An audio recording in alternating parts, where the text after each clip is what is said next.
दोस्तों आज की इस वीडियो में हम लोग बिहार डीएलएड एंट्रेंस एग्जाम के लिए साइंस के मोस्ट इंपॉर्टेंट 40 क्वेश्चंस करने वाले हैं। और आप लोग दोस्तों चेक कीजिएगा 40 में से कितने क्वेश्चंस का आंसर सही कर पाए आज के इस टेस्ट में, कमेंट बॉक्स में जरूर बताइएगा। और देखिए दोस्तों, इस बात की मैं गारंटी देता हूं, आज के इस टेस्ट में हम जो 40 क्वेश्चंस करने वाले हैं ना, इसमें से 2 से 3 क्वेश्चंस आपके एग्जाम में आएंगे ही आएंगे। इस बात को आप लोग लिख लीजिए। और मैं आपको विद प्रूफ 2 क्वेश्चन शो कर देता हूं।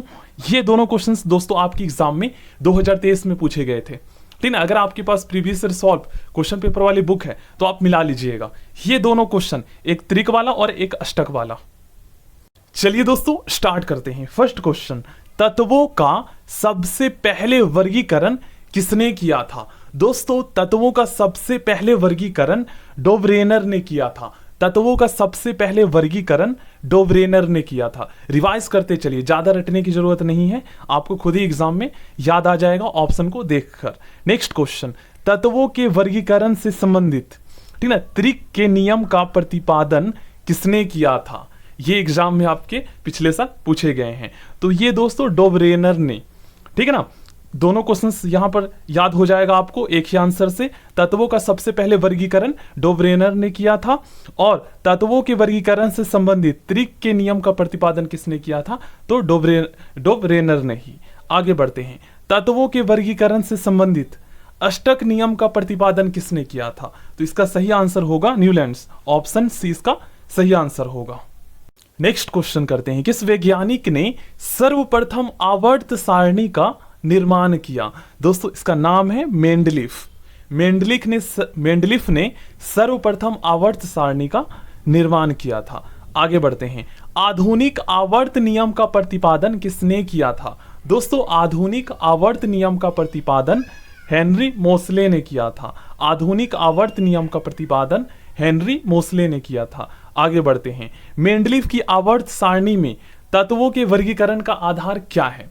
तो देखो गाइस, मेंडलीफ की आवर्त सारणी और मॉडर्न पीरियोडिक टेबल, इन दोनों में अंतर है। देखिए मेंडलीफ की जो आवर्त सारणी है ना, इसमें तत्वों के वर्गीकरण का जो आधार है यह है परमाणु द्रव्यमान, ठीक है। और आधुनिक आवर्त सारणी में तत्वों के वर्गीकरण का जो आधार है यह है परमाणु संख्या, ठीक है। ये तो आपको पता ही होगा। आधुनिक आवर्त सारणी में वर्गों की कुल संख्या कितनी है?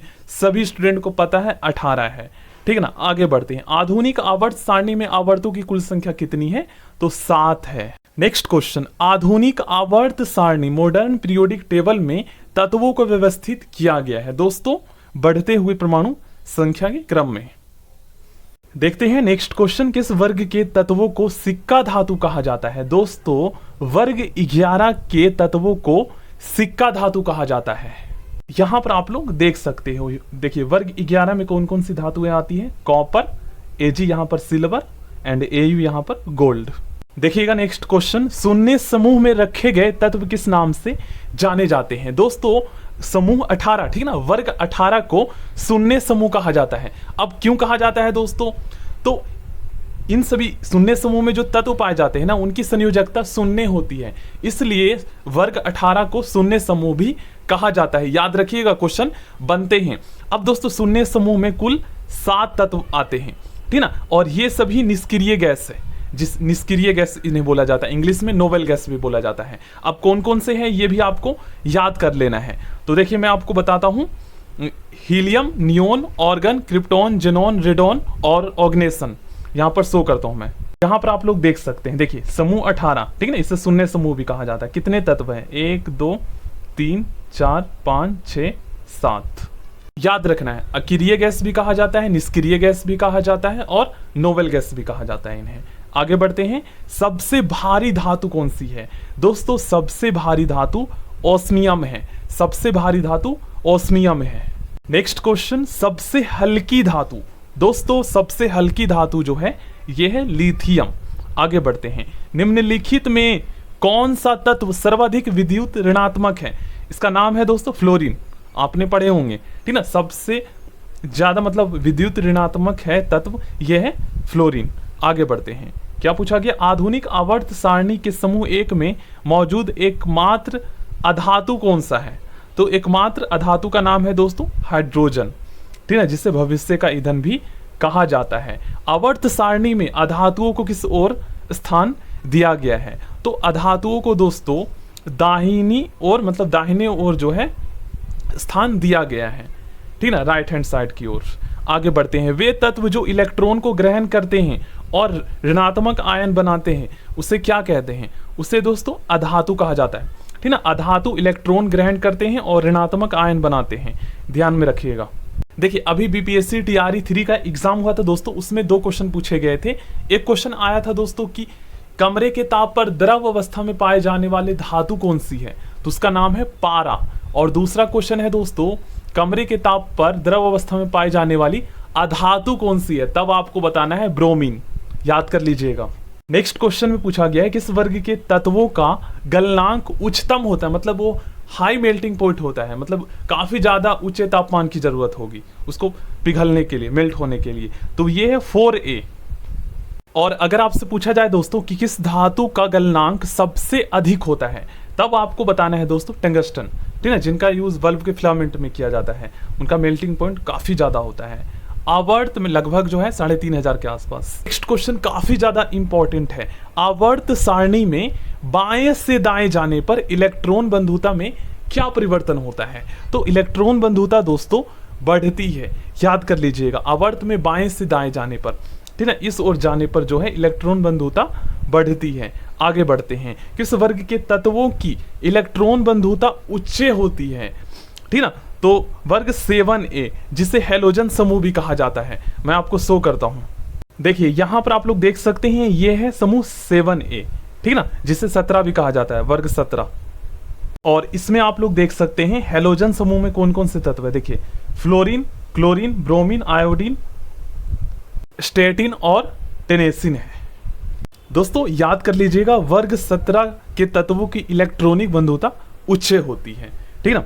आगे बढ़ते हैं। आवर्त सारणी को कितने ब्लॉक में बांटा गया है? दोस्तों आवर्त सारणी को 4 समूह में बांटा गया है। नेक्स्ट क्वेश्चन, किस ब्लॉक का तत्व साधारणतः रंगीन यौगिक का निर्माण करता है? तो इस ब्लॉक का नाम है दोस्तों एस ब्लॉक। क्वेश्चन नंबर 24, जब कोई उदासीन परमाणु एक इलेक्ट्रॉन ग्रहण करता है तो उसके फलस्वरूप उत्पन्न ऊर्जा क्या कहलाता है?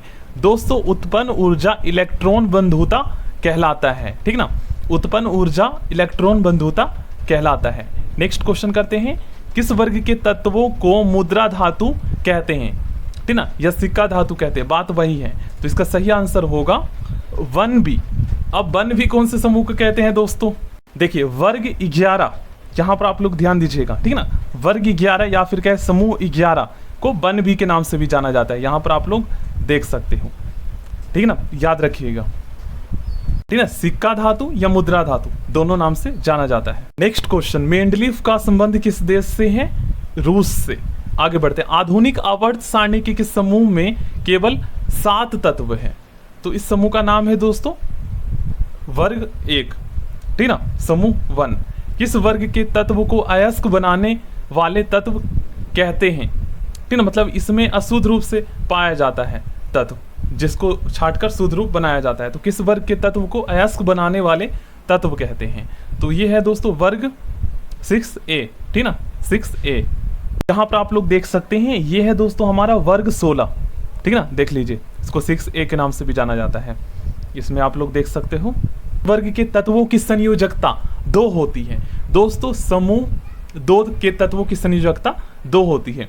इसे और किस नाम जानते हैं? तो इसे जो है समूह 2A, ठीक है ना, यहां पर आप लोग देख सकते हैं। नेक्स्ट क्वेश्चन, सबसे हल्का तत्व। दोस्तों सबसे हल्का तत्व हाइड्रोजन है। पृथ्वी पर सबसे अधिक मात्रा में पाए जाने वाला धातु तत्व कौन सा है? दोस्तों ये है एल्यूमिनियम, याद कर लीजिएगा। पृथ्वी पर सबसे अधिक मात्रा में पाए जाने वाला तत्व कौन सा है? तत्व अब पूछा गया, वो धातु तत्व पूछा गया था, तब आपको बताना था एल्यूमिनियम। अब यहाँ पर ओनली तत्व पूछा गया है, जिसका सही आंसर होगा ऑक्सीजन, ठीक ना। और हमारे शरीर में भी सबसे अधिक मात्रा में पाए जाने वाला तत्व ऑक्सीजन ही है, याद कर लीजिएगा। प्रत्येक आवर्त का अंतिम सदस्य क्या होता है? तो प्रत्येक आवर्त का जो अंतिम सदस्य होता है ना दोस्तों, ये होता है निष्क्रिय गैस, क्योंकि समूह 18 में आपको पता है निष्क्रिय गैस है, और आपको पता है कुल 7 आवर्त है, तो लास्ट में तो निष्क्रिय गैस ही मिलेंगे ना समूह 18 में। नेक्स्ट क्वेश्चन, प्रत्येक आवर्त का पहला सदस्य कौन सा होता है? दोस्तों प्रत्येक आवर्त का पहला सदस्य एक क्षार धातु होता है, ठीक है ना, एक क्षार धातु। आवर्त सारणी के दूसरे तथा तीसरे आवर्त में कितने तत्व है? दोस्तों आवर्त पूछा गया यहाँ पर, ठीक ना, वर्ग नहीं। आवर्त सारणी के दूसरे तथा तीसरे आवर्त में कुल तत्वों की संख्या 8 है। देखिएगा नेक्स्ट क्वेश्चन, आधुनिक आवर्त सारणी के 5वें आवर्त में कितने तत्व है? दोस्तों 5वें आवर्त में कुल 18 तत्व है। आधुनिक आवर्त सारणी के 5वें आवर्त में कुल 18 तत्व है। नेक्स्ट क्वेश्चन, आधुनिक आवर्त सारणी के 17वें वर्ग को क्या कहा जाता है? हेलोजेंस कहा जाता है, ठीक ना, याद कर लीजिएगा। आगे बढ़ते हैं, सबसे भारी प्राकृतिक तत्व कौन सा है? दोस्तों सबसे भारी प्राकृतिक तत्व जो है ये है ऑप्शन ए, यहां पर आप लोग पढ़ लीजिएगा। आगे बढ़ते हैं, धातु जो द्रव अवस्था में पाई जाती है, तो द्रव अवस्था में पाई जाने वाली धातु का नाम है पारा आता है। अधातु जो द्रव अवस्था में पाया जाता है तब आपको बताना है ब्रोमीन। बाकी की क्वेश्चंस दोस्तों नेक्स्ट क्लास में करेंगे। क्वेश्चन नंबर 43, 44 एंड 45 का आंसर आप लोग कमेंट बॉक्स में बताएंगे। अब मैं आपको इनका ऑप्शन दे देता हूं, इन दोनों में से ही कोई एक होगा, ठीक है ना।